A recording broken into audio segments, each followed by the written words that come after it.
ନୀଳଗିରି ଡାଏରୀର ଆଉ ଏକ ସୁନ୍ଦର ଅନୁଭୂତି କଥା ଶୁଣିବେ। କହୁଛି ଶୁଣନ୍ତୁ।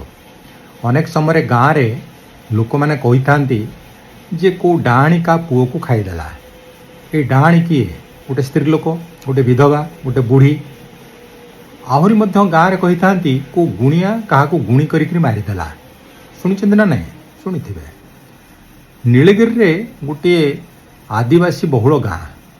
ସେଇ ଗାଁରେ 3 ଜଣ ଲୋକ ଗୋଟେ ମାସରେ ମରିଗଲେ। ତେଣୁ ଗାଁ ଲୋକ ଡାଉଟ୍ କରିବେ ନା ନାହିଁ?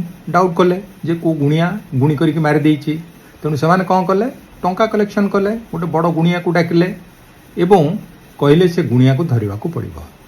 ତେଣୁ ଗାଁରେ ଯେଉଁ ଗ୍ରାମ ଦେବତା ତାଙ୍କର ଅଛନ୍ତି ସେଇଠି ପୂଜା ଅର୍ଚ୍ଚନା ମଧ୍ୟ କରାଗଲା। ଏ ଖବର ଆସିକି ମୋ କାନରେ ପଡ଼ିଲା। ଏସବୁ ଜାଣିବା ପାଇଁ ମୋର ଭାରି ଇଚ୍ଛା।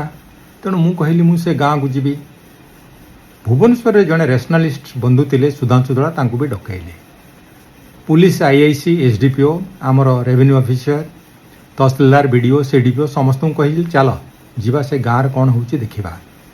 ଆମ ସହିତ ମଧ୍ୟ ସେହି ସମୟରେ ସମାଜର ଯେ ରିପୋର୍ଟର ଥିଲେ ଅତୁଲ ବାବୁ, ସିଏ ମଧ୍ୟ ଯାଇଥିଲେ। ତେଣୁ ଆମେ ସବୁ ବାହାରିଲୁ କ'ଣ ହେଉଛି ଦେଖିବା ପାଇଁ। ଗଲାବେଳକୁ ଗାଁର ଏଣ୍ଟ୍ରାନ୍ସରେ ଦେଖିଲୁ ଗୋଟିଏ ବଢ଼ିଆ ପରିବେଶ। କଳସ ଥୁଆ ହେଇଛି, ତା ଉପରେ ପଇଡ଼ ଅଛି, ଧୂପ ଲାଗିଛି, ଏସବୁ ଦେଖିଲୁ। ଆଉ ଟିକେ ଆଗକୁ ଗଲୁ, ଦେଖିଲୁ ସେ ଯେଉଁ ଗାଁ ମୁଣ୍ଡରେ ଗୋଟେ ଗଛ ଅଛି, ସେଠି ପଥରରେ ଠାକୁରାଣୀ ଅଛନ୍ତି, ସିନ୍ଦୁର ବୋଳା ହେଇଛି, ନାଲି କପଡ଼ା ଭିଡ଼ା ହେଇଛି, ଆଉ ସେଇଠି ପୂଜା ଅର୍ଚ୍ଚନା ଚାଲିଛି। 100 ପାଖାପାଖି ସ୍ତ୍ରୀ ଲୋକ ଗାଧେଇକି ଆସିଛନ୍ତି, ବାଳ ମୁକୁଳା କରିଛନ୍ତି, ପାଣି ବହି ଯାଉଛି। ପୁରୁଷ ଲୋକମାନେ ଧଳା ଧୋତି ପିନ୍ଧିଛନ୍ତି, ବେୟାର ବଡ଼ିରେ ବସିଛନ୍ତି।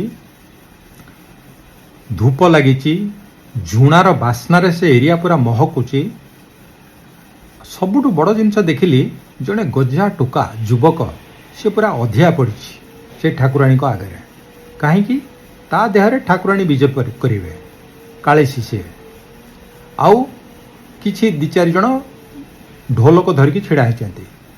ଯେମିତି ଢୋଲକ ବାଜା ବାଜିବା ଆରମ୍ଭ କରିଛି, ତାର ରିଦିମରେ ସେ ଯୁବକ ଜଣକ ଉଠିବା ଆରମ୍ଭ କଲେ।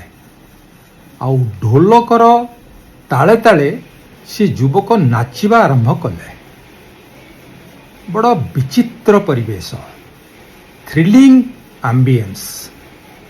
ଝୁଣା, ଧୂପ, ଗାଁ ଠାକୁରାଣୀ, ଢୋଲକ ବାଜା, କାଳିସୀର ନାଚ, ଏସବୁ ଦେଖି ଅନେକ ଅଫିସର ଡରିଗଲେ।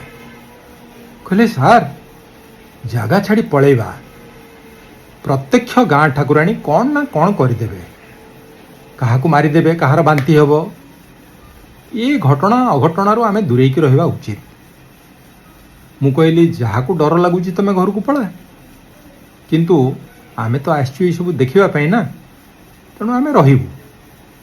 ତାପରେ ବାଜା ବାଜିଲା ଏବଂ ସେଇ ଯେଉଁ ଯୁବକ ଯାହା ଦେହରେ ଠାକୁରାଣୀ ବିଜେ କରିଥିଲେ ସେ ନାଚିବା ଆରମ୍ଭ କଲା ଏବଂ ଗୋଟିଏ ଦିଗରେ ସେ ଅଗ୍ରସର କଲା। କୁଆଡ଼େ? ଧରିବ ନା ଗୁଣିଆକୁ। ତେଣୁ ସିଏ ଯେଉଁ ଦିଗରେ ଯାଉଛି ସେଇ ଦିଗରେ ସମସ୍ତେ ଚାଲିଛନ୍ତି। ସିଏ ହେଉଛି ପାଇଲଟ। ବାଜା, ଗାଁ ଲୋକ, ସ୍ତ୍ରୀ ଲୋକ, ଆମେ ସବୁ ଚାଲିଛୁ।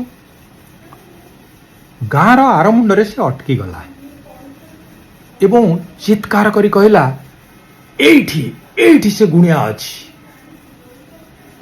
ଯେମିତି ଏତିକି ସେ କହିଦେଇଛି, ସେ ଗାଁର ଯୁବକମାନେ ଡେଇଁ ପଡ଼ିଲେ ସେ ଘର ଭିତରକୁ। ଟେକି ଆଣିଲେ ଗୋଟେ ବୁଢ଼ାକୁ, ବାଡ଼େଇକି ତାକୁ ମାରି ଦେଇଥାନ୍ତେ। ଆମେ, ପୁଲିସ ପ୍ରଶାସନ ଥିଲା, ଆମେ ବି ସବୁ ଥିଲୁ, ଯାଇକି ଅଟକେଇଲୁ। କହିଲୁ ଦେଖ, ପ୍ରଶାସନ ଉପସ୍ଥିତିରେ ତୁମେ ତାକୁ ମାରିପାରିବ ନାହିଁ। ନା ଆପଣ ଛାଡ଼ି ଦିଅନ୍ତୁ ସାର୍, ନହେଲେ ଆପଟି ବାଜିଯିବ, କ'ଣ ନା କ'ଣ ହେଇଯିବ, ଆପଣ ଆମକୁ ଭୁଲ ବୁଝିବେନି। ଆମେ କହିଲୁ ଆରେ ବାବୁ ମାରନି, ଚାଲ ଆମେ କଥାବାର୍ତ୍ତା ହେବା। ତମେ ତ ଧରିଲ ନା, ଅପରାଧୀକି ଧରିଛ, ବର୍ତ୍ତମାନ ଚାଲ ବିଚାର ହେବ। ତେଣୁ ଗଲୁ, ଗାଁରେ ସଭା ହେଲା। ସଭା କରିକି ଆମେ ସେ ବୁଢ଼ାକୁ ପଚାରିଲୁ ଯେ ବୁଢ଼ା ମଉସା, ତମେ ଟିକେ କୁହ ଯେ ତମେ ଗୁଣି କରିକି ଲୋକକୁ ମାରିଦେଇ ପାରୁଛ, ତମର ଏତେ ଶକ୍ତି ଅଛି? ସେତେବେଳକୁ ସେ ଥରୁଥିଲା। କାହିଁକି? ତା ଜୀବନ ବିପଦରେ ଥିଲା, ତାକୁ ଆମେ ଉଦ୍ଧାର କରିକି ଆଣିଛୁ। ସେ ଟିକିଏ ସାହସ ପାଇକି କହିଲା ଆଜ୍ଞା ମୋ ପାଖରେ କିଛି ଶକ୍ତି ନାହିଁ। ଗାଁ ଲୋକମାନେ କହନ୍ତି ଯେ ମୋ ପାଖରେ ଶକ୍ତି ଅଛି। କାହାର କ'ଣ ହେଲା ମୋତେ କହନ୍ତି ଆସ ଝାଡ଼ ଫୁଙ୍କ କର। ମୋତେ କହୁଛନ୍ତି ଯେ ମୁଁ ବଡ଼ ଗୁଣିଆ, ମୋ ପାଖରେ ତାନ୍ତ୍ରିକ ବିଦ୍ୟା ଅଛି, କିନ୍ତୁ ମୋ ପାଖରେ କିଛି ନାହିଁ। ସେ ଯାହା ଦେହରେ କାଳିସୀ ଆସିଥିଲା, ଠାକୁରାଣୀ ଆସିଥିଲେ, ସେ ଯୁବକକୁ ଆମେ କହିଲୁ ତମ ପାଖରେ ତ ଏତେ ଶକ୍ତି ଅଛି, ତମେ କହିଲ ଦେଖି ଆମ ପକେଟରେ କ'ଣ ଅଛି, କେତେ ଟଙ୍କା ଆମେ ଧରିକି ଆଇଛୁ, କିମ୍ବା ଯଦି କାହାର ଦେହ ଖରାପ ଅଛି ତମେ ଟିକେ ଭଲ କରିଦେଲ, କିଛି କରିପାରିବ? ସେ ଯୁବକ ଅନେଇଲା, କହିଲା ମୁଁ ଏବେ କରିପାରିବିନି, ଯେତେବେଳେ ମୋ ଦେହରେ ଠାକୁରାଣୀ ଥିଲେ ସେହି ସମୟରେ ପଚାରିଥିଲେ ମୁଁ ସବୁ କରିଦେଇ ପାରିଥାନ୍ତି। ଆମେ କହିଲୁ ଆଚ୍ଛା ହଉ, ତ ସଭା ଅସମାପ୍ତ ରହିଲା। ମୁଁ ସେ ଆଇଆଇସି ଏସ୍ଡିପିଓଙ୍କୁ କହିଲି ଏ ଯୁବକକୁ କାଲି ନେଇକି ଆସନ୍ତୁ ଅଫିସ୍କି।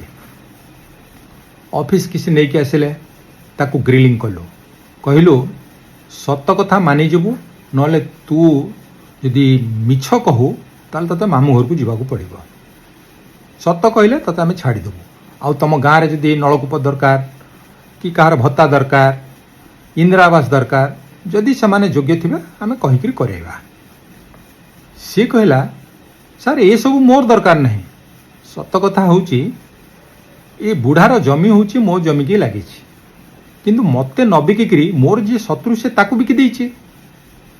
ମୋର ପ୍ରବଳ ରାଗ, ତେଣୁ ମୁଁ ଏଇ ନାଟକ କରିଥିଲି, କିନ୍ତୁ ସାର୍ ମୋତେ କିଛି କରନ୍ତୁ ନାହିଁ। ଆମେ ତାକୁ କହିଲୁ ଲେଖିଦେ, ସେ ଲେଖିଦେଲା ଏବଂ ପୁଲିସକୁ କହିକି ମଧ୍ୟ ତାକୁ ଆମେ ଛାଡ଼ିଦେଲୁ। କିନ୍ତୁ କାରଣ ତ ଜଣାପଡ଼ିଲାନି। ତାପରେ ଆମେ ଡାକ୍ତରଙ୍କ ପାଖକୁ ଗଲୁ, ପଚାରିଲୁ ଯେ ଗାଁରେ ଯେଉଁ 3 ଜଣ ଲୋକ ମରିଥିଲେ ତାଙ୍କ ଫାଇଲଟା ଟିକେ ଖୋଲିକିରି ଆମକୁ କୁହନ୍ତୁ କ'ଣ ଆକ୍ଚୁଆଲି ହେଇଥିଲା। ଡାକ୍ତର କହିଲେ 3 ଜଣ ଲୋକ ଖରାଦିନେ ଆସିଥିଲେ, ପ୍ରବଳ ଡିହାଇଡ୍ରେସନ୍ ହେଇଥିଲା ଏବଂ ଡିହାଇଡ୍ରେସନ୍ରେ କ'ଣ କରିବାକୁ ହୁଏ ସେମାନେ ଜାଣନ୍ତିନି, ତେଣୁ ସେମାନେ ଝଡ଼ା ଫୁଙ୍କା ଇତ୍ୟାଦି କରିଛନ୍ତି। ଲାଷ୍ଟ ମୋମେଣ୍ଟରେ ଆସିଛନ୍ତି ହସ୍ପିଟାଲକୁ ଏବଂ ମୃତ୍ୟୁବରଣ କରିଛନ୍ତି। ଇଏ ଥିଲା ନୀଳଗିରି ଆଦିବାସୀ ବହୁଳ ଗାଁରେ ଆମର ଅନୁସନ୍ଧାନମୂଳକ ଏକ ପଦକ୍ଷେପ। ଏବେ ଯେତେବେଳେ ମୁଁ ସେଇ କଥା ରିକଲ୍ କରୁଛି, ଭାବୁଛି ଯେ ବୁଢ଼ାର ସେଇ ଛଳ ଛଳ ଆଖିକି, ଯେ ସିଏ ମୋତେ ଅନେଇଛି ଯେ ମୁଁ ତାକୁ ଜୀବନ ଦେଇକରି ଆସିଛି ବୋଲି। କିନ୍ତୁ ଯେତେବେଳେ ମୁଁ ସମାଜ ଆଡ଼କୁ ଦେଖୁଛି, ମୁଁ ମଧ୍ୟ ଜାଣୁଛି ଅନେକ ଲୋକ ଏଥିରେ ମଧ୍ୟ ବିଶ୍ୱାସ କରନ୍ତି, କାରଣ ଖୋଜନ୍ତି ନାହିଁ। ତେଣୁ ଆପଣଙ୍କୁ ମୋର ଅନୁରୋଧ, ଆପଣ କୁହନ୍ତୁ ଆପଣଙ୍କ ପାଖରେ ଏଇଭଳିଆ କିଛି ଯଦି ଅନୁଭୂତି ଅଛି, ଘଟଣା ସବୁ ଆପଣ ଦେଖିଛନ୍ତି, ଆପଣ ଅନୁସନ୍ଧାନ କରିଛନ୍ତି ନା ବିଶ୍ୱାସ କରିଯାଇଛନ୍ତି। ଆପଣଙ୍କର ଉତ୍ତର ଅପେକ୍ଷାରେ। ନମସ୍କାର।